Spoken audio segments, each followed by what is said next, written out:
आणि ते गेले.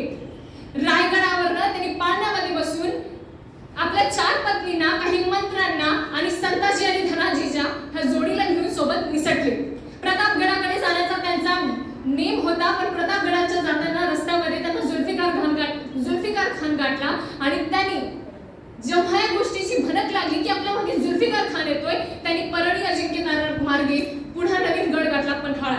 आता पन्हाळ्याला जाऊन टेकले, पण मागे काय राहिलं? मागे रायगड राहिला. रायगडावर राजघराणं राहिलं. येसुबाई त्यांचा राजपुत्र, आणि त्याही पेक्षा मोठं अजून इथे एका त्यागाची गोष्ट निर्माण होते. त्यागाची नवीन कहाणी सुरुवात होते.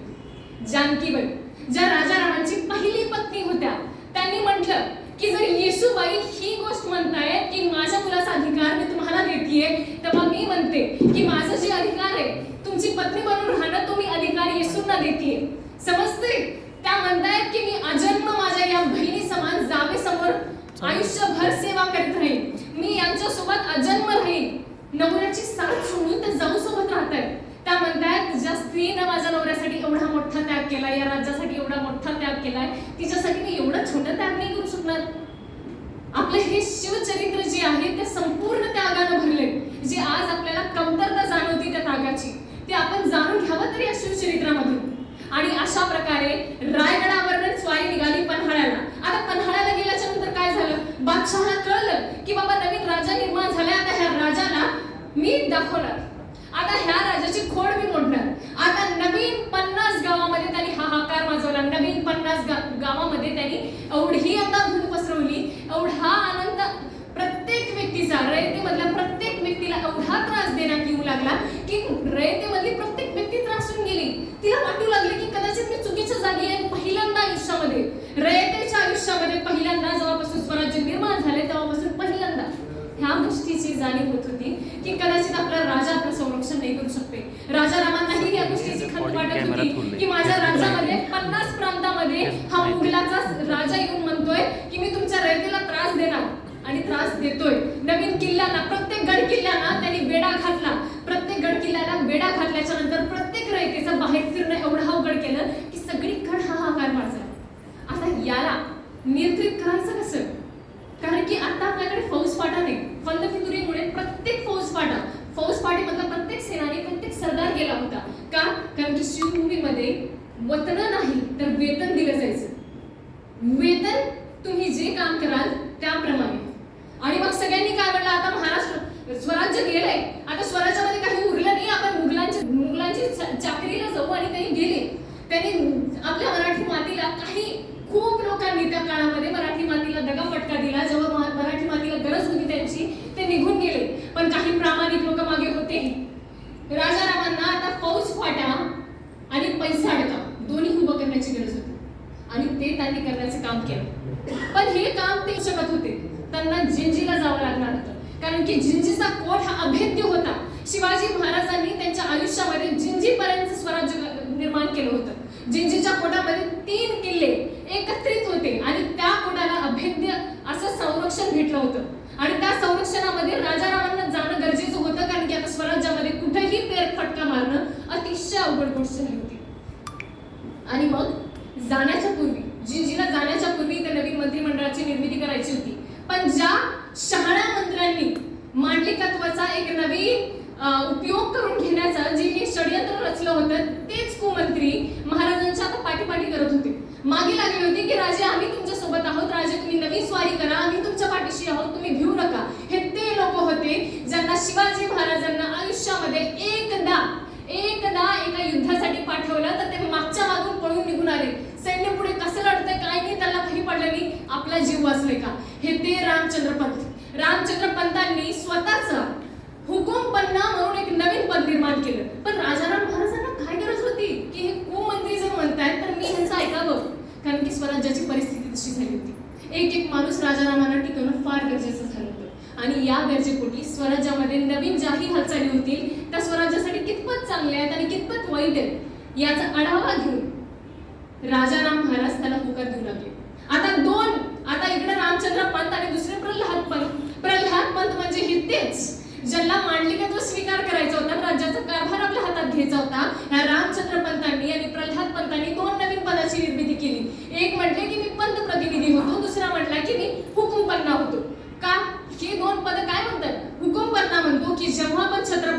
या भूमीमध्ये नसतील तेव्हा त्यांच्या पश्चात या स्वराज्याचा सर्वतोपरी कारभार माझ्या हातात असेल. आणि त्यांना माहिती होतं की आता राजा जिंजीला जाणार, त्यांच्या मागे काय उरणार आहे? स्वराज्य कोण सांभाळणार? हुकुमपन्ना सांभाळणार आणि सांभाळणार. स्वराज्यामध्ये त्यांना ती मुभाही भेटली की तुम्ही सांभाळा स्वराज्य, पण त्यांना काही अटी घालण्यात आल्या. दुसरे प्रल्हाद पंत म्हटले की आता मला पंतप्रतिनिधी बनायचे, पण आता ह्याला दुसरी काय भीती की बाबा मी तर बादशहाला म्हटलोय की मी मांडली की तू स्वीकारायला ह्याला भाग पाडेल, पण आता तर मांडली की तू निर्माण झालंच नाही, मग आता बादशाह मला मारणार. ह्या भीतीनं तो म्हणला की महाराज मी तुमच्यासोबत जिंजीला येतो, तिथं तुमचा कारभार बघतो आणि मला पंतप्रतिनिधी बना, तुमच्यासोबत जिंजीला घेऊन चला. आणि तेही झालं. दुसरे संताजी आता मागच्या 3-4 महिन्यामध्ये स्वराज्याची अशी हालत झाली होती की एवढ्या मुघलांनी एवढं माजकी स्वरूप त्यांचं दाखवलं होतं ज्यामुळे त्याला कुठं ना कुठं आळा घालण्याचं काम करायचं होतं. आणि तारांनी संताजींना येशूंसोबत आणि संभाजी महाराजांसोबत चर्चा मसलत करताना एकदा ऐकलं होतं. आता येशूंना त्यांच्यासोबत ही चर्चा मसलत करताना त्यांनी ऐकलं की संताजी हे खूप पराक्रमी आहेत आणि त्यांच्या या पराक्रमाची आता आपल्याला गरज आहे. तारांनी म्हटलं की जा संताजींना बोलवा. निरोप धाडला गेला, संताजी आले आणि म्हटलं की जा संताजी, तुम्हाला आम्ही आदेश देतोय की आम्हाला असं कर्तव्य काहीतरी करून दाखवा ज्यामुळे मुघलांच्या आजच्या हालचाली बंद होतील. त्यांनी महाराणींना म्हटले की महाराणी मी आता तेव्हाच वापस येतो जेव्हा तुम्हाला आणि तुमच्या मनाला शांती लागेल की मी काहीतरी खूप मोठी कर्तबगारी केली. आणि संताजी गेले, सरळ मुघलांच्या बादशहाच्या छावणीपर्यंत पोहोचले. 2 लाखाचा वेढा ज्या महाराजाच्या ज्या राजाच्या गादीला असतो, ज्या छावणीला असतो, बादशहाची छावणी 2 लाखांच्या सैनिकांनी घेरलेली. तिथं हा एक माणूस आणि त्याचे फक्त 200 लोक मावळे, फक्त 200 मावळे गरिबी कामा करतात. आपले घोडे बाहेर लावतात, अगदी बाहेर गुपचूप जातात आणि फक्त सरळ बघतात की छावणीमध्ये राजा आहे का ह्यांचा, असला तर ह्यांचं मुंडकच नाही. म्हणजे सगळ्यात चांगलं आपल्या राणीचा पराक्रम सगळं एवढं करण्याची गरजच नाही पडणार, आपण करणार. पण तो औरंगजेब थोडा जास्तच नशीबवान होता, तो नव्हता. पण म्हटलं आता हा नाहीये तर ह्याची छावणी तर इथं आणि ह्या छावणीचा मी कळस फोडणार. आणि एक तलवार उचलली, कळस फोडला आणि हातामध्ये घेऊन गेला. पण हे करताना सगळ्या जणांची नजर त्यावर पडली की हे काय होतंय? स्वराज्यातला कोणीतरी माणूस 2000चा वेढा तोडतोय, छावणीपर्यंत पोहोचतोय, कळस तोडतोय, घेऊन चाललाय. अरे याला थांबवा, आपण कुणाची हिंमत नाही. संताजी घोरपडे नाव आहे, नाव असलं नावाच्या पुढे काहीच नाही. त्यांनी आपल्या पाठीमागे असलेली मुघलांची गुरढोरं सोडली. मागे येणारं सैन्य अडकून पडलं. रस्त्यामध्ये आलेल्या सैन्याला हे कापत गेले आणि 2 लाखाचा वेढा 3 घंट्यामध्ये सरळ कापून त्यांनी पुन्हा पन्हाळगड गाठला. आणि पन्हाळगडाला गाठून त्यांनी महाराणीला म्हणलं की हे घ्या महाराणी, तुमच्या पायामध्ये मी कळस अर्पण करतो त्या मुघलाचं ज्याला तुम्ही तुमच्या पायाखाली एक दिवस घालाल. आणि संताजीची ही कर्तबगारी बघून तारांच्या डोळ्यामध्ये अश्रू आले. ह्या कर्तबगारीची नोंद दिल्लीपासून ते खाली जिंजीपर्यंत प्रत्येकाने घेतली. प्रत्येक सैन्याला ही गोष्ट गेली की आपल्या राजाचा कळस कोणीतरी तोडलाय. मुघलांचा एवढा पराक्रमी, एवढा शौर्य धैर्यवाला माणूस त्याचा कळस कोणीतरी तोडतोय एवढ्या आरामात, कसं काय? कोण आहे? शक्यच आहे मराठी आहेत. मराठ्यांची बरोबरी कुणाशी नाही, कारण मराठी मातीतलं हे रक्त वेगळं आहे. पण जेव्हा रक्त फितुरी करतं तेव्हा संभाजी महाराज नाटक करवतं आणि जेव्हा फितुरी सोडून प्रामाणिकपणा करतो तेव्हा त्या छावणीचा कळस सोडून पायात आणतो. आणि तेव्हा मुघलांच्या हालचालींना प्रतिबंध झाला, मुघलांच्या हालचाली थांबल्या आणि मग सगळ्यांच्या मनामध्ये भीती वाटली कोणीतरी संताजी. आज सगळ्यांनी तर पाहिलं नव्हतं पण संताजी नाव सगळ्यांपर्यंत पोहोचलं होतं. आता ह्या नावाला त्याने टिकून ठेवलं. नवीन मोहिमा काढायच्या, नवीन छापे टाकायचे, एवढे छापे की मुघलांच्या छावणीपर्यंत पोहोचत असणारी सगळी रसद, सगळे पैसे छापे मारायचे आणि कुठे आणायचे?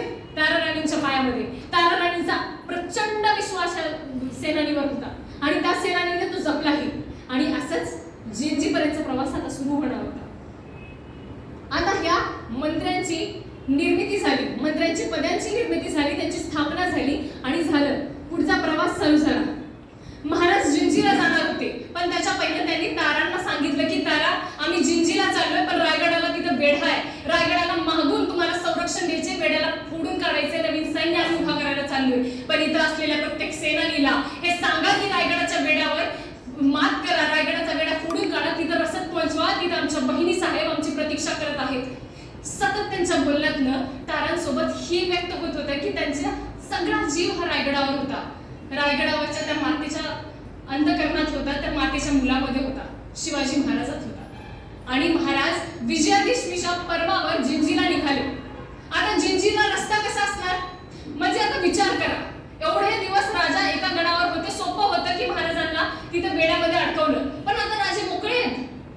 मुघलांना अजूनही एक संधी भेटणार होती, औरंगजेबाला अजून एक संधी मिळाली की कदाचित आता हा जर राजा, आता राजाराम माझ्या हाताला लागला तर संपलं, मराठ्यांचं स्वराज्य संपलं. आता मग राजारामाला मला माझ्या हातात पाहिजे. माझ्या छावणीचा कळस त्याने तोडून दिलाय ना, तर त्याचा कळस ज्याच्या पायामध्ये पडलाय ते सगळं राजघराणं मी घेणार. आता राजाराम जसा पन्हाळ्याच्या बाहेर पडलाय ही गोष्ट त्याच्यापर्यंत कळली.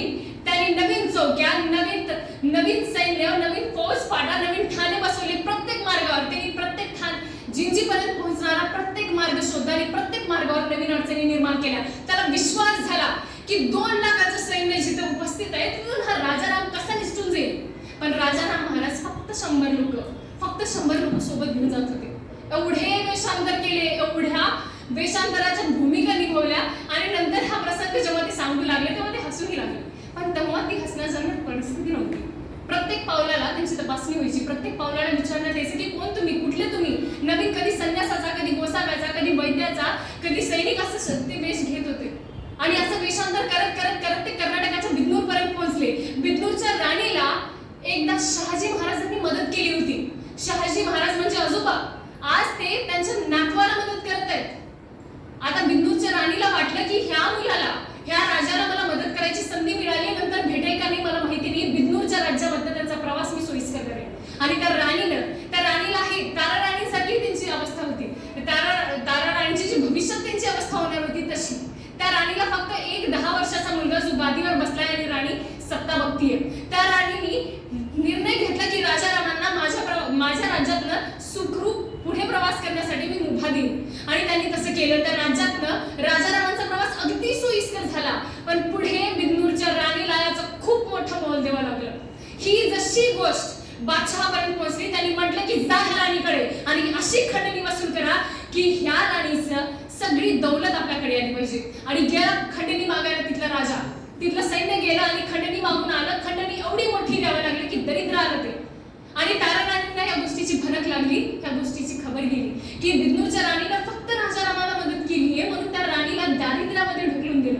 आता त्यांनी म्हटलं की आयुष्यामध्ये, तारा राणीनं म्हटलं की आयुष्यामध्ये मला केव्हाही जर अशी संधी मिळाली की मी बिदनूरच्या राणीला मदत करू शकेल तर मी माझ्या जीवाचा शेवट करेन, पण ह्या राणीला मी सुखरूप काढेन.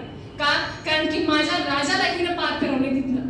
त्यानंतर राजे आता तुंगभद्रेच्या नदी किनारी गेले. तुंगभद्रेच्या नदी किनारी गेल्याच्या नंतर आश्रयाला त्यांनी थांबले आणि विश्रांती करावं म्हणून त्यांनी 5 मिनिट तिथं अंग टेकवलं आपलं. आणि तिथं जुल्फिकार खान आला. त्याला खबर मिळाली की राजाराम आता इथे, आपल्याला संधी मिळणार. आता आपण ह्या राजारामांना जर कैद करून मुघलांच्या बादशाहकडे नेलो, आपल्या बादशाहकडे गेलो तर बघा काय आपल्याला नवीन पदवी दिली जाणार, सुभे दिले जाणार, आपल्याला पैसा अडका दिला जाणार. त्या मोहामध्ये तो तुंगभद्रेच्या किनारी गेला. राजाला ही खबर कळली की तो मागे येतोय. फक्त 20 लोकांना घेऊन राजाने तिथून बहरजी नायकांसोबत तिथून बहरजींसोबत पुढे गेले.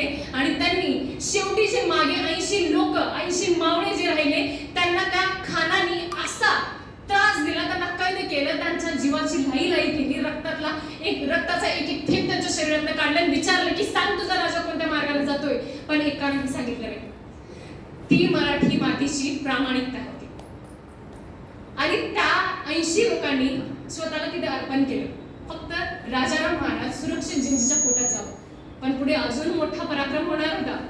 पुढे ते गेले मसूर नावाच्या एका गावामध्ये वेषांतर करून जेव्हा ते फिरत होते तेव्हा पुन्हा त्यांना मुघलांच्या सैनिकांनी त्यांना गाठलं. आणि पुन्हा फक्त 2 लोक जिंजीच्या कोड्यापर्यंत पोहोचतील असे शेवटचे जे 19 लोक जे उरले होते, बहरजी, राजाराम आणि जे उरलेले सैनिक होतं, बहरजी आणि राजाराम पोहोचले आणि उरलेले जे 20 लोकांचं सैन्य होतं ते तिथेच घायल झालं.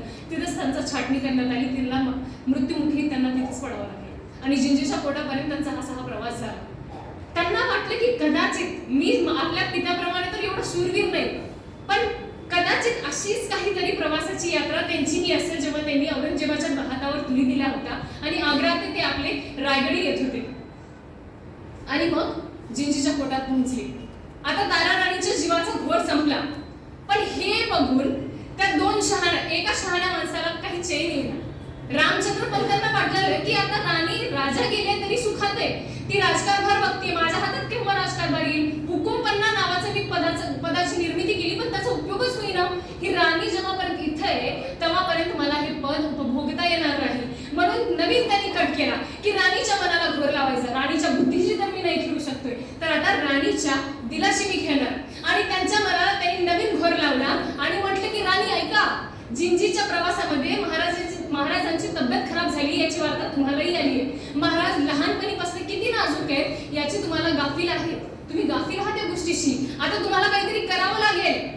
आता तुम्हाला स्वराज्याच्या राजाला जर तब्येतीमुळे काही झालं तर मग अवघड होईल, तुम्हाला राजाला वाचवावं लागेल. आणि मी ऐकले की ते जिंजीच्या पोटामध्ये काहीतरी नाटकशाळा पण आहे. मग महाराणीच्या जीवाला अजून घोर लागला आणि मग राणीने पत्र पाठवलं जिंजीला आणि म्हटले की राजा, आम्हाला इथं सुरक्षितेची पूर्ण हवी आहे. आमची जवळपर्यंत मावळे इथं आहेत, आम्हाला विश्वास आहे. पण तुमच्या समोर जर तिकडं काही कटकारस्थान होत असलं तर आम्हाला जो काही अनुभव आहे त्याच्या बलबुत्यावर आम्ही इथलाही स्वराज्याचा कारभार बघू शकतो आणि तिथलाही कारभार बघू शकतो, तुमची काळजीही घेऊ शकतो. आम्हाला जिंजीला यायचे. पण राणी बसा एवढा मोठा प्रवास करून जाणार कसे? आता राजाराम पुरुष होते, धैर्य शौर्य जरी कमी असलं तरी पुरुष होते, त्यांच्याकडे हिंमत होतीच. राण्यांकडे जेवढी हिंमत होती त्याच्यापेक्षा थोडी जास्त होती. मग त्यांनी म्हटलं की ठीक आहे राणी, पण कसं याल तुम्ही इथं? शक्यच नाही की तुम्ही पायपीट करत याल. आणि तुम्ही जर तुमच्या राणीच्या वेशामध्ये येणार असलात तर पुढच्या क्षणी तुम्हाला पकडलं जाईल. तुम्हाला पूर्ण प्रवास पायदळ करावा लागेल, ते चुकीचं आहे. जर यावर काही मार्ग मिळत असेल तर नक्कीच तुम्ही जिंजीला या. आणि मग भरवली बैठक आणि तारा राणीने विचारलं आपल्या सभेला की सांगा, जिंजीला आमचा पोहोचण्याचा कोण प्रबंध करतो? आणि चिटणी सुटली आणि म्हटले की राणी, माझ्याकडे एक प्रबंध आहे, ऐकता का? माझा मामा कोकणामध्ये व्यापारी आहे, त्याच्याकडे जहाज आहे. आपण इथून जर कोकणातून जर जिंजीपर्यंतचा जर प्रवास केला तर नावेतनं करावा आणि ह्या नावेतनं प्रवास जर केला तर सुखरूप होईल. समुद्रापर्यंत मुघलांचे छापे नाही होणार, मुघलांचं स्वराज्य सैनिक तिकडे तरी नाही येणार. म्हणून राणींना पण हा प्रश्न वाटला की ठीक आहे, अगदी बरोबर आहे, आपण जिंजीला पोहोचण्यासाठी जलमार्गाचा उपयोग करू. पण कोण करणार? मामा कोण आहेत तुमचे?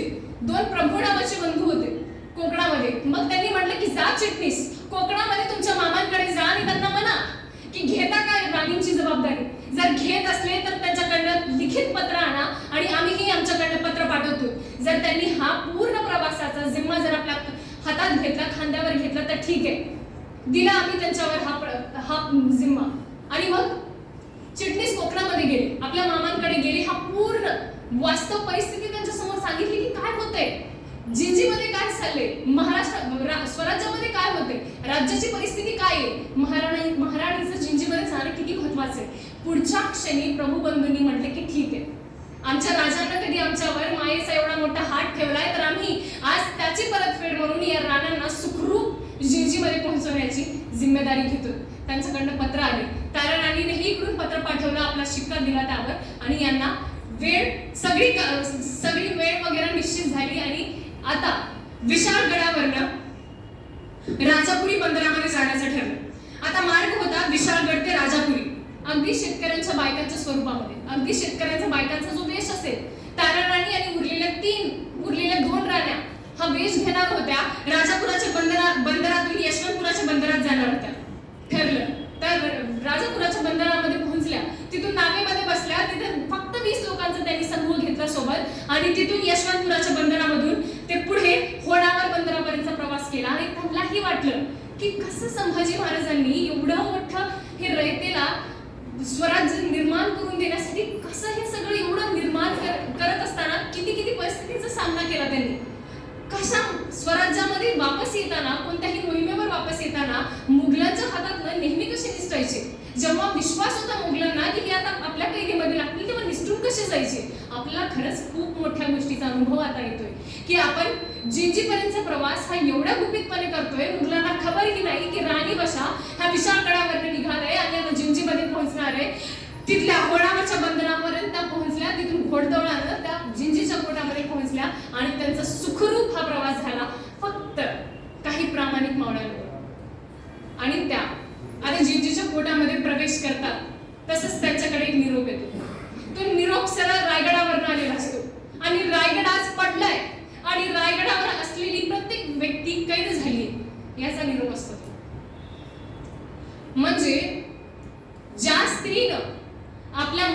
गादी न देता राजारामांना गादी दिली आणि त्या गादी देण्याच्या गादी दिल्याच्या नंतर राजारामांनी जे वचन दिलं होतं की बहिणी, आम्ही बाहेरून रायगडाचा हा कोट जिंकण्याचा प्रयत्न करू, सैन्य उभारू आणि तुम्हाला इथून बाहेर काढू.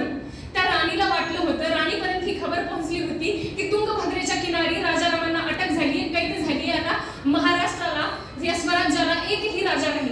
आता स्वराज्याला राजा नाही म्हणजे काय की म्हणजे स्वराज्य वाऱ्यावर आहे, तर पुढचा राजा कोण? पुढचा वारीस नाही, आणि वारीस आहे तो रायगडावर. कसं शक्य आहे? पण ही खबर फैलवली होती मुघलांनी सांगितलं होतं की राजाराम अटक झाला आहे अशी खबर पसरवा. रायगड ही खबर गेली. राणींना वाटलं की आता फक्त 1 महिन्याचं रसद ह्या किल्ल्यावर उरली आहे, दारूगोळा 1 महिन्याचा उरलाय. आणि रायगडावर खूप मोठा परिवारांचा निवास होता, राज परिवार तिथे होता.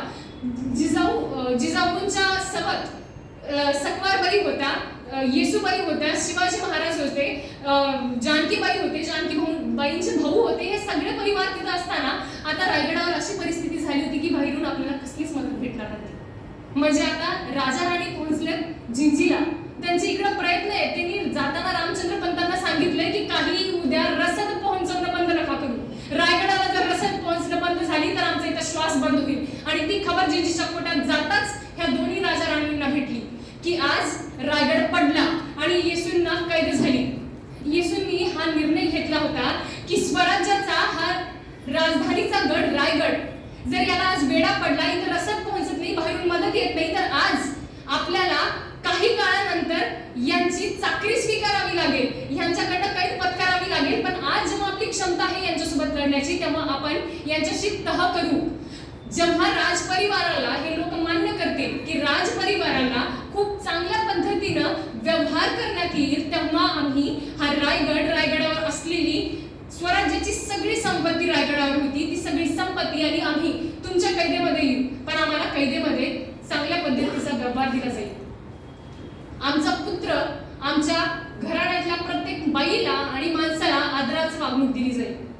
आणि येसूबाईंनी फक्त ही कैद पत्कारली तर आपल्या रयतेसाठी, कारण की रायगडावर जेवढी रयत होती तर रयतेला आपल्या घरी, आपल्या गावामध्ये जर वापस पाठवायचं असेल तर आता रायगडाच्या किल्ल्यावरनं फक्त आपण राजपरिवार कैद होऊन बाकीच्या सगळ्या लोकांना तुम्ही सोडून द्या, असं जेव्हा त्यांच्याकडनं खाली पाठवण्यात आलं तेव्हा बादशहाने म्हटलं की ठीक आहे, रायगड घेतलो आम्ही, दिला तुमच्या रयतेला सोडून आणि या तुम्ही आता आमच्या कैदेमध्ये. आणि ती राणी कैद झाली फक्त एका गोष्टीसाठी की आपल्या स्वराज्यासाठी एक राजा जिवंत राहायला पाहिजे, राजा राम, त्यांच्या पत्न्या आणि हा स्वराज्य जिवंत राहायला पाहिजे. आज त्या जिंजीच्या कोट्यामध्ये दोघांनाही एवढा त्रास होत होता की आपल्या पश्चात रामचंद्र पंतांनी कट करून फक्त एक साधा कट की फक्त रायगडावर आपण रसद पोहोचवणं बंद करायचं. ज्या क्षणी तारांनी म्हटलं की रायगडावर रसद पोहोचवणं बंद करायचं नाही, त्याच्या दुसऱ्याच दिवशी त्यांनी निर्णय घेतला की आता मी रायगडावर रसद पोहोचवणार नाही. कारण की एक रायगडाचा जो मूळ ढाचा आहे,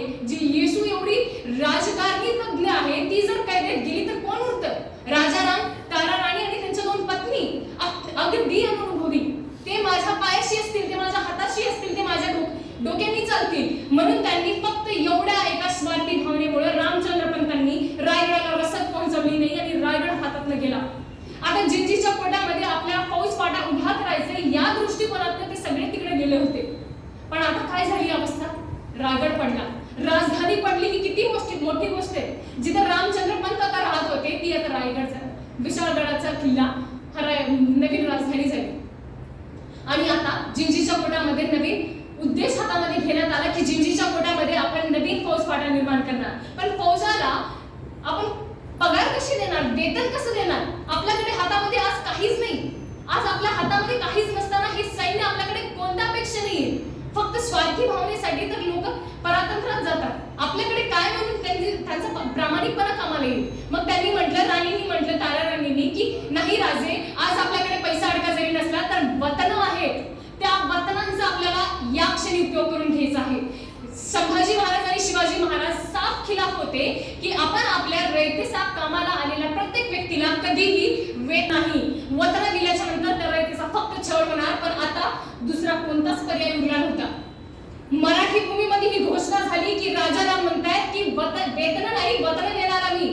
झाली तेवढी सैन्य फौज फाटा घेऊन जिंजीचा आणि मग झालं. मराठी भूमीमध्ये हे सगळीकडे वार्ता पसरली आणि नवीन फौजफाटा निर्माण व्हायला चालू झाला.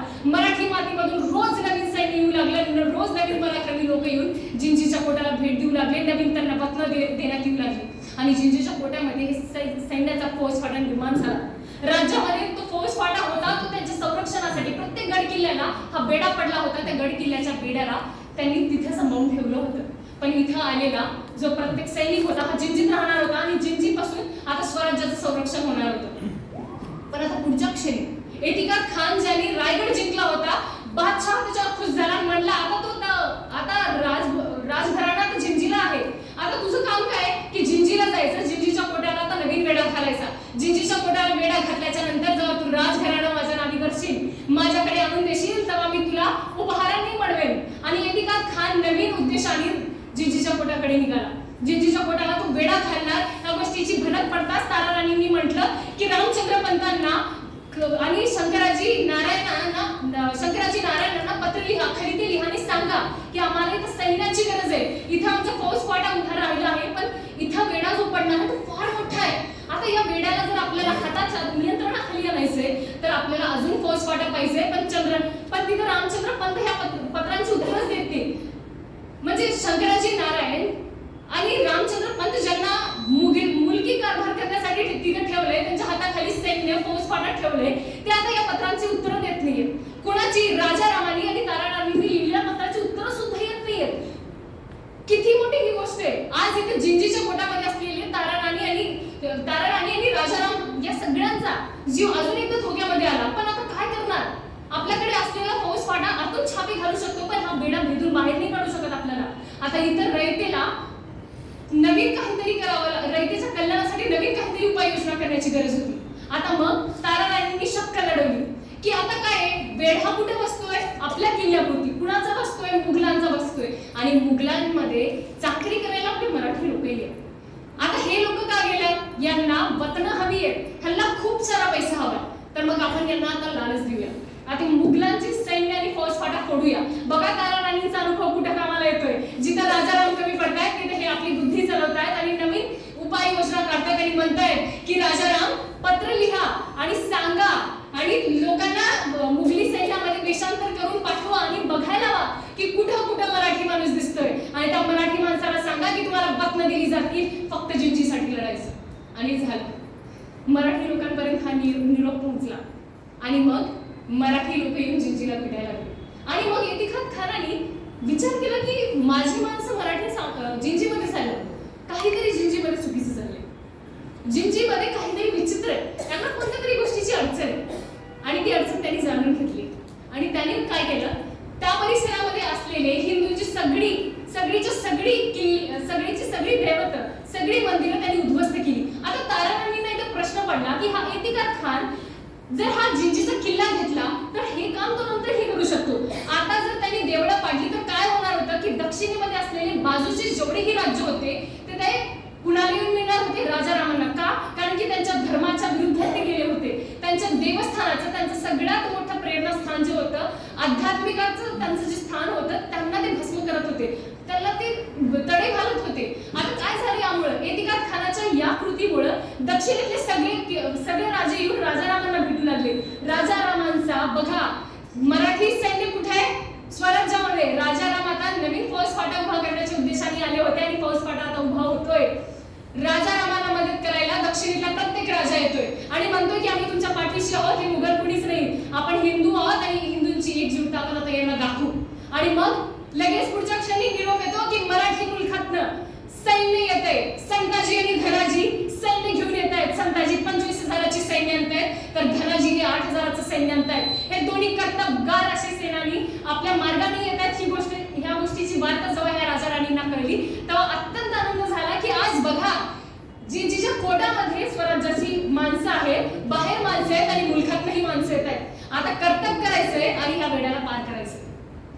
पण गोष्ट अशी झाली की धनाजी संताजी हे खूप शिवभक्त, खूप मोठे जमिनीचे प्रेरक. आणि मग त्यांनी काय म्हटलं की आता मी जातोय महाराजांच्या मुजऱ्याला, तर आता रिकाम्या हाताने तर मी जाणार नाही.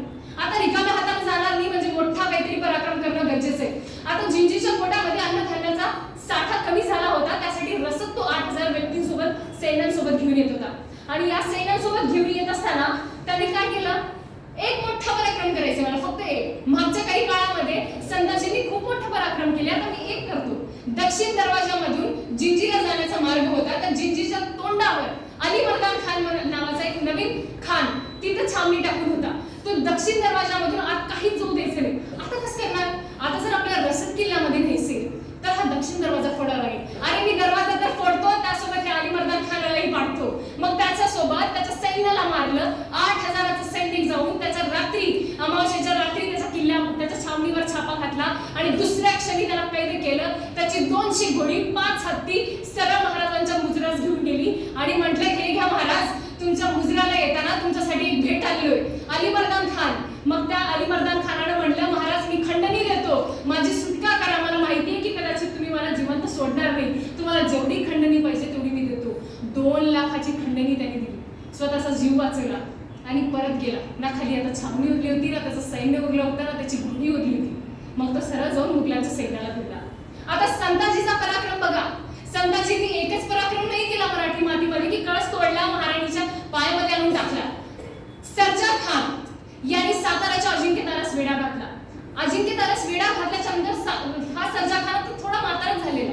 हा सर्जा खान त्याच्या गालिब खान नावाच्या पोरासोबत तिथे वेढा घालून बसलोय. जसा संताजीला कळलं की माझ्या राज्याच्या सरसेनापतीला ज्या माणसानं तोफगोळ्यानं उडवले त्याला आता मी घेणार, आणि मग तो काय केला माहितीये? फक्त 200 लोकांना फक्त हाकार माजवला की संताजी येतोय, संताजी येतोय, संताजी येतोय, संताजी येतोय. ही गोष्ट ऐकताच सगळं सैन्य निकामी झालं. जिकडं तिकडं हात पकडून बसायला लागले आणि पळून जाऊ लागले. आणि जेव्हा ही गोष्ट आली सर्जा खानाला कळली की आता संताजी माझ्या रुखाने येतोय, त्याला कळलं माझा शेवट आला. पण त्याचा शेवट आला, त्याचा पोराचा शेवट आला. सर्जा खानाला त्यांनी जिवंत ठेवलं, पण एवढं तुळतुळ करून त्याचा रक्ताचा एक एक थेंब त्याच्या शरीरातून बाहेर काढला. त्याच्या डोळ्या देखत त्याचा तरुण गालिब खान नावाचा मुलाला त्याच्या डोळ्यासमोर मारून टाकलं. आणि काय त्या पित्याचा त्रास असेल विचार करा. डोळ्यासमोर मारून टाकलं आणि तो म्हणलं की तुला मृत्यू देऊन मी तुझी शिक्षा कमी नाही करणार, तुला जिवंत ठेवून तुझी शिक्षा मी वाढवणार. आणि त्या सर्जा खानाची जशी गोष्ट ताराराणींपर्यंत कळाली, त्यांच्या डोळ्यामध्ये पुन्हा एकदा अश्रू आले की ज्या माणसामुळे माझ्या वडिलांचं अस्तित्व नाहीसं झालं, तो माणूस आज त्याच्या परिवाराचं अस्तित्व नाहीसं करून बसलाय. आणि यासोबत आता ताराराणींना त्यांच्यावर झालेल्या उपकाराची परतफेड करण्याची संधी आली. बिदनूरच्या राणीवर मुघल सैन्य चालून येत होतं. 2 सैनिक खूप मातब्बर अशी मराठ्यांच्या सैनिकांना, खूप मोठ्या मराठी सैनिकांना 2 मातब्बर सैनिक आणि त्यांचा 20,000चा फौजफाटा मुघलांचा घेऊन जो बिदनूरच्या राणीवर जात होता. संताजीला ही गोष्ट सांगितली ताराराणींनी की बिदनूरच्या राणीकडे जा. त्या राणीने खूप मोठा उपकार केला. आपल्या राजारामांना जिंजीच्या कोटामध्ये सुरक्षित पाठवले. त्या राणींना सुरक्षित ठेवायचे आणि त्यांनी हर हर महादेव, हर हर महादेव अशी गर्जना करत त्यांनी कोटाच्या बिदनूरच्या राज्यामध्ये प्रवेश केला. आणि ते खान अगदी कान देऊन ऐकत होते की काहीतरी आवाज येतोय. काय आवाज येतोय? आणि त्यांना पुढच्या क्षणी लक्षात आलं की हर हर महादेवाचे नारे ऐकू येत आहेत. कोण करणार हे नारे? मराठी करणार. पुढच्या क्षणी एक सैनिक आला म्हटला की खान, संताजी येतोय. आता सर्जा खानाला ज्यांनी कैद केलं, संताजीनं सर्जा खानाला कैद केलं. बादशहाने मांडली, त्याला खंडणी दिली आणि सुटका करवली. 3 लाखाची खंडणी दिली, सुटका केली. पण मी अशी काही मोठे कर्तबगार केले नाही. त्या खानाला वाटलं की मी तर एवढे मोठे काही कर्तव्य केले नाही की बादशहा माझी कैद झाल्याच्या नंतर खंडणी दिली आणि मला सोडवेल. आता मग तो म्हटला की माझ्या समोर आता एकच उपाय उरलाय की मी माझा घोडा इथून पळ काढावा. आणि बिदनूरच्या राणीवर आलेलं हे सैन्य बिना घातपात करणारे फक्त संताजीच्या एका नावाने त्याला रणांगणात पळून काढलं. एवढा थरार माजला होता संताजीचा. मुघलांचं कोणतंही सैन्य ज्याला कळत होतं की संताजी येतोय, नादाला लागत नव्हता तो. आणि असलं आपलं वर्चस्व त्यांनी मुघलांच्या छावणीमध्ये प्रस्थापित केलं होतं. आता संताजीच्या कानावर ही गोष्ट गेली की धनाजीने एवढा मोठा पराक्रम केलाय की महाराजांच्या मुजऱ्याला रिकाम्या हाताने नाही गेलाय. मग आता काय करायचं? संताजी म्हटलं की आता मी तर याच्यापेक्षा मोठ्या पदावर आहे, मी तर सेनापती आहे, महाराजांच्या भेटीला मी पण रिकाम्या हाताने नाही जाऊ शकत. मग तो म्हटला की माझ्यासोबत असलेली 25,000चा फौज मी पाठवेन गडावर, पण फक्त 200 लोकांना घेऊन जाईन. आणि बादशहाचा अति महत्वाचा असा एक खान होता जो बरहानपुरामधून दक्षिणेच्या प्रत्येक प्रांतामध्ये आपली रसद पोहोचवायचा. आणि ती रसद आता पोहोचणार होती जिंजीच्या पोटाबाहेर लागलेल्या मुघली छावणींना. आता त्या खानाला त्यानं रस्त्यात गाठलं आणि रस्त्यात गाठल्याच्या नंतर त्याला कळलं की समोर आपला संताजी आहे. कैद तर झालीच. डोळे झाकून उघडण्याच्या पुढच्याच क्षणी त्याला कळलं की आपण त्याच्या कैदेत आहोत. एवढा मोठा माणूस जो राजघराण्याशी बादशहाचा नातेवाईक आहे, ज्याच्या खांद्यावर एवढं मोठं काम होतं की मुघली सैन्याला रसद पोहोचवायचं. मागच्या 3 महिन्यामध्ये मुघली सैन्याला एक सुद्धा रसद पोहोचू दिली नव्हती. असली उपासमार, असली महागाई त्या जिंजीच्या पोटाच्या बाजूला झाली होती. हे मुघलांचं हाल करून सोडलं होतं मराठ्यांनी. फक्त एक उद्देश मनावर घेतला तर एवढं काही करू शकतात. कुठं ते एक सुद्धा सैन्य नसलेले जिंजी आणि कुठं आज मुघलांना असलं तळतळ करून खाण्यासाठी सुद्धा महाग करून सोडलेले मराठे. अशी अवस्था झाली. आता त्या खानाला पकडल्याच्या नंतर संताजी गेले महाराजांच्या मुजरेला आणि महाराजांनी म्हणले की चित्रणापल्लीला एक मुघल सैनिक आहे, त्यांनी आपल्या राज्याला खूप त्रास दिले, तिथल्या आपल्या प्रांतामध्ये खूप धुमाकूळ माजवली. संताजी जाऊन जरा तुझं नाव सांगून ये. आणि मग संताजी त्या खानाला महाराजांच्या सुपूर्द केले आणि गेले. पण आता हा खान बादशहाचा खूप जवळचा. आता याची सुटका करणं महत्वाचं होतं. आणि मग इथं प्रल्हाद पंतांनी, या शहाण्या मंत्र्यांनी अजून एक डाव टाकला. या पंतांनी खाली जाऊन एतिकाद खान ज्याने गडाला वेढा घातलाय त्याला म्हटलं की मी तुमचा पकडलेला जो सैनिक आहे त्याला सुखरूप काढून आणतो, फक्त मला थोडेसे पैसे द्या. तुम्ही जेवढे मला 50,000 1 लाख द्याल त्यापेक्षा थोडेसे जास्त महाराजांकडून तुम्ही महाराजांना द्या. तुम्ही मला 50,000 देताय तर महाराजांना 1 लाखाची खंडणी द्या, त्याला सोडून द्या. तो मला असं कसं शक्य होईल? तुमचा राजा ऐकेल का? तो म्हणला मी आहे, ऐकायला होतो. आणि मग आता राजनीतीचा डाव चालू झाला. प्रल्हाद पंत गडावर गेले आणि महाराजांना म्हणले की महाराज बघा कसली आपल्याकडे सोन्यासाठी संधी उपलब्ध आहे. आता ताराराणी त्याच्याकडे तीक्ष्ण नजरेने बघत होत्या. ताराराणीच्या नजरेतनं रामचंद्र पंत आणि प्रल्हाद पंताच्या ह्या हरकती सुटल्या नव्हत्या. आता त्यांनी म्हटलं की महाराज बघा ही सुवर्ण संधी, जर तुम्ही या खानाला लवकर कमी पैशामध्ये सोडला तर एतिकाद खान आपल्यावर खुश होईल, राजनीतिक संबंध आपले चांगले बनतील आणि जर यदाकदाचित जर या वेढ्यामध्ये आपण अडकून पडलो तर एतिकाद खान आपल्याला मदत करेल बाहेर जाण्यासाठी. तुम्ही या गोष्टीवर विचार करा. पण राजारामांनी आणि ताराराणींनी एकमेकांकडे बघितलं. त्याला हा संमत कुठेतरी खटकला आणि त्यांनी म्हटलं की हा सैनिक मला संताजीने आणून दिला, चित्रणापल्लीमध्ये तो आहे. त्यांनी जेव्हा यावर विचार विमर्श केला आणि त्यांनी जर म्हटलं की ठीक आहे 1 लाखाची खंडणी त्यांनी द्यावं आणि याला घेऊन जावं वापस, तर मग ठीक आहे. धनाजीकडे महाराजांनी बघितले आणि धनाजी म्हणले की महाराज मी या विषयावर काहीच म्हणू शकत नाही. तिथल्या चांगल्या मंत्र्यांनी म्हटलं की नाही महाराज, जे पंत म्हणत आहे ते अगदी बरोबर आहे, तुम्ही ऐका, राजनीतिक खेळी खेळा. पण ताराराण्यांच्या डोक्यामध्ये अजून एकदा चक्र चालू झालं की हा म्हणतोय ते एका दृष्टिकोनातून खरं आहे. याचा जरी स्वार्थ असला, याला जरी पैसे भेटत असले तरी कुठे ना कुठे ही गोष्ट खरी आहे की आपल्याला त्या एतिकाद खानासोबत चांगले राजनीतिक संबंध प्रस्थापित ठेवावा लागणार आहे, त्याच्यावर एखादी एहसान करावा लागणार आहे, ज्या निमित्ताने येणाऱ्या काळामध्ये तो आपल्याला मदत करेल. मग ठरलं 1 लाखामध्ये त्या खानाला वापस पाठवण्यात आलं आणि खंडणी गडावर आली. आणि या गोष्टीची खबर संताजीपर्यंत गेली आणि पहिलं वादळ जिंजीच्या पोटामध्ये घुसलं. त्यामुळे झालं असं की संताजी हा अतिशय शिवभक्त. संताजीची पूर्ण पिढी मागची आणि पुढची सगळी शिवभूमीमध्ये कार्यरत होती. त्यांना वाटलं की ज्या माणसानं माझ्या महाराणी येसूबाईंना, ज्यांनी शिवाजी महाराजांच्या राजघराण्याला त्रास दिलाय, कैद केलंय, संभाजी महाराजांची अटक करून दिलंय, एवढे त्रास दिलेल्या माणसाला असा माणूस जर आपल्या हाताला लागाय तर त्याला मारून टाकायचं ना. खंडणी घेताय तर 10 लाखाची घ्यायची, 15 लाखाची घ्यायची. संभाजी महाराजांचा वध कदाचित त्यांनी या शब्दामध्ये म्हणलं की महाराज तुम्ही संभाजी महाराजांचा वध विसरून गेलात का? काय त्रास देऊन आपल्या राजांना ह्यांनी मारून टाकले? काय येसूबाई आता कैदेमध्ये आहेत, त्यांना आपण सोडू शकतो की नाही याची आपल्याला जाणीव नाही.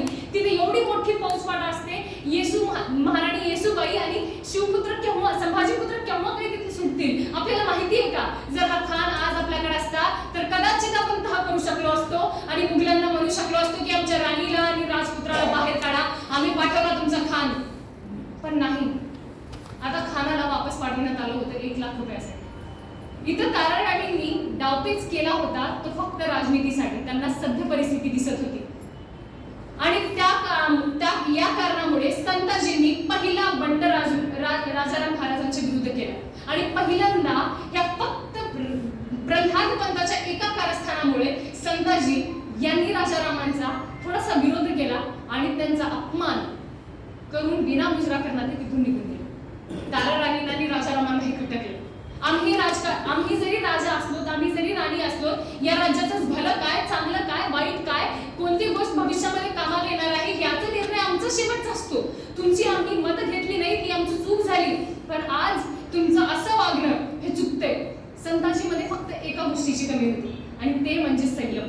संताजीला संयम नव्हतं. संताजीमध्ये शौर्य होता, पराक्रम होता, सगळ्या गोष्टी भरभरून होत्या, फक्त संयम नव्हता. आणि त्याला एक गोष्ट कधीच येत नव्हती की या शिवभूमी विरुद्ध जे राजकारण करतायत त्यांच्यावर तो माफी करत नव्हता. आणि आता अशी संताजीची ही वादळाची परिस्थिती त्या कोटामध्ये निर्माण झाली. आणि आता संताजींनी म्हटलं, महाराजांनी म्हटलं की संताजी तुम्ही खाली असलेल्या वेढ्याकडे जा आणि तिथला वेढा तुम्ही करा, ते तुमचं काम करा, तुम्ही सेनानी आहात, रणांगणामध्ये राहा. आणि संताजींनी जाताना हेही म्हटलं होतं की महाराज रामचंद्र प्रल्हाद पंत काय राजकारण करतात तुम्हाला कळतंय, थोडेसे पैसे त्यांना मिळतात आणि काहीशे पैसे ते तुम्हाला पुरवतात. या एका कारणामुळे जेव्हा आम्ही असे खान आमच्या पराक्रमावर आमचं रक्त गाळून तुमच्या कैदेत आणतो, तेव्हा फक्त आणि फक्त तुमची आणि माझं मत घेण्याची तुमची जबाबदारी असते. तेव्हा फक्त आणि फक्त ह्या प्रल्हाद पंताच्या राजनीतीला तुम्ही जोपासला.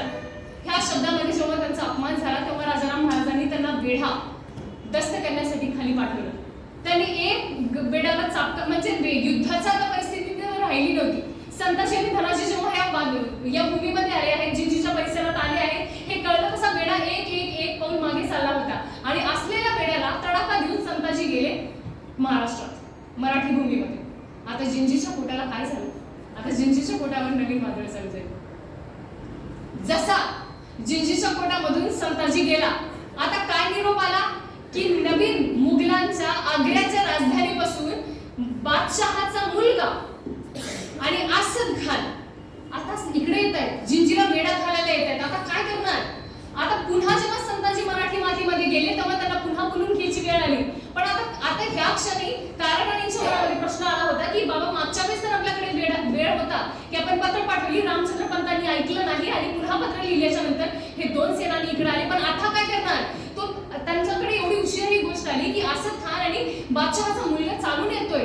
जिंजीच्या परिसरामध्ये आल्याच्या नंतर ही गोष्ट कळली आणि अतिशय वेगाने त्यांनी मराठी मातीमध्ये ही खबर सांगितली की आता तुम्हाला संताजी तुमची आम्हाला अजून एकदा गरज आहे. तेव्हा संताजी चित्रदुर्ग नावाच्या कर्नाटकातल्या सीमेवर ह्या दोन प्रमुख सेनानी त्यांच्यासोबत असलेल्या 8 वेगळ्या राजघराण्याशी संबंध असलेले नातेवाईक, बादशहाचे जे नातेवाईक होते त्यांना 3 दिवस सलग युद्ध केलं. चित्रदुर्ग मध्ये या दोन्ही पक्षाची मुलाखत झाली, त्यांनी एकमेकांची युद्धाला तोंड दिलं आणि गाठलं.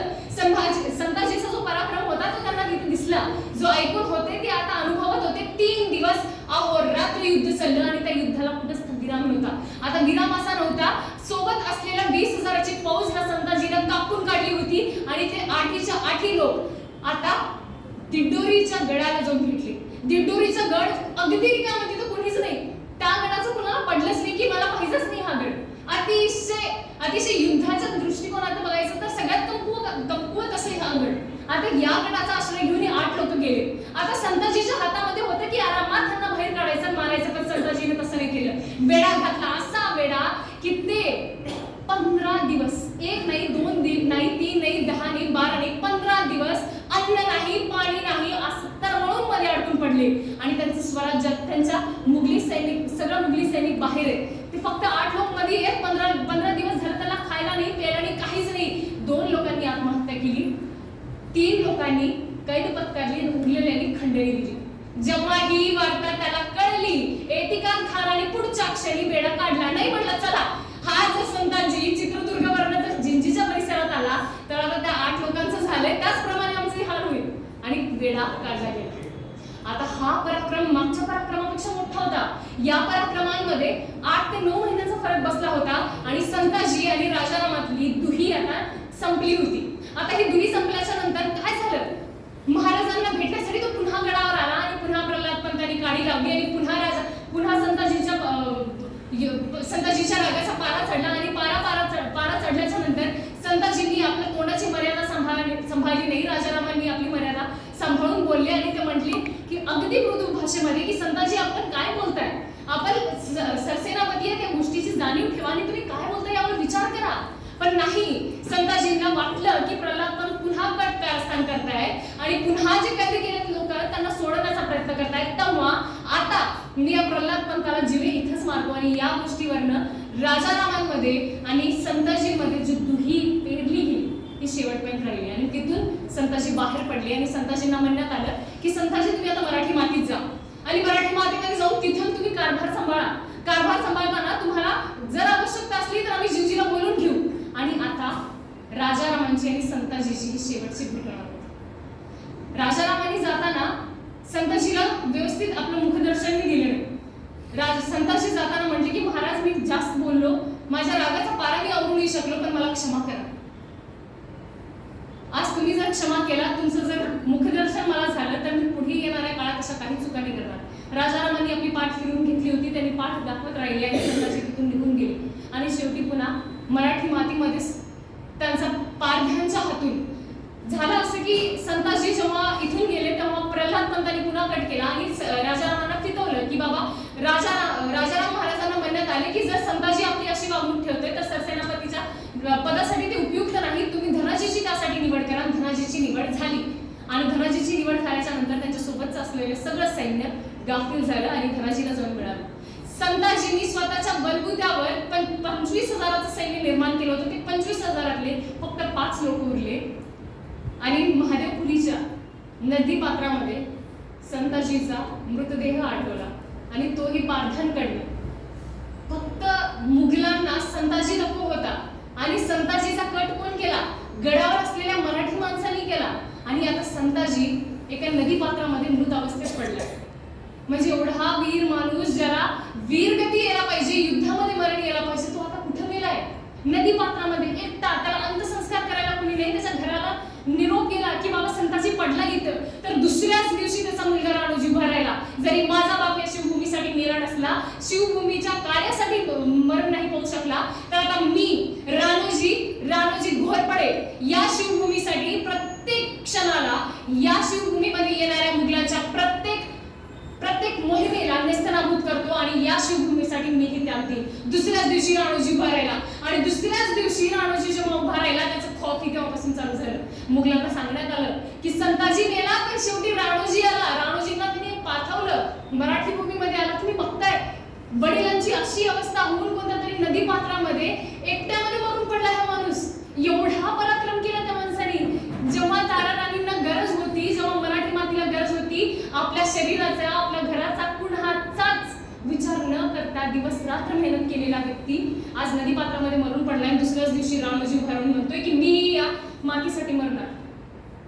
बघताय शिवचरित्र आणि शिवचरित्राच्या इतिहासामध्ये असे त्याग आहेत, असे धैर्य आणि शौर्य, याला आपल्याला जपायचंय. आणि आता काय झालं? जिंजीच्या पोटाला ही माहिती देण्यात आली की संताजी मरून पडले. सगळ्या पोटामध्ये सगळ्यात जास्त त्रास झाला तो फक्त राजारामांना. पण तारा राणीची जी आत्मीयता त्याच्यावर होती की जेव्हा मी मारू नाही शकले तेव्हा माझ्या राजनीतीचा भाग बनून